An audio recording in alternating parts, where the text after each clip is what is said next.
Setelah menggeh-menggeh napase tinggal 13 iki lho aku wis tekan dhuwur ndelokne pemandangan arep menikmati negeri di atas awan ben aku koyoke sapa kae jenengane sapa to kene ini pelet apa sapa lah sing sok ning negeri di atas awan ngene iki lho.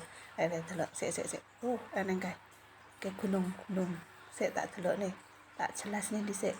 Sik ya. Mandek. Nah, sik. Wih, kuwi jenenge Gunung Merapi. Deloken to, ketok to, eneng asap-asape lah kae kan mungkin apine gek membara terus mengeluarkan asap.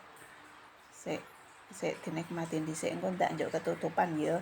Lah wis kuwi sebelah iki sakjane ning gunung meneh ning ya ora tak ketok sik ya. Tak mlaku dhisik engko arep menemukan tempat sing kepenak nggih menikmati donya ngisor kono kae dhewe ning pucuk gunung. Enak tenan. Deloken engko ya. Engko nek misale iki ora tekan ya engko meneh soalnya aku ki kesel e. Sik ya.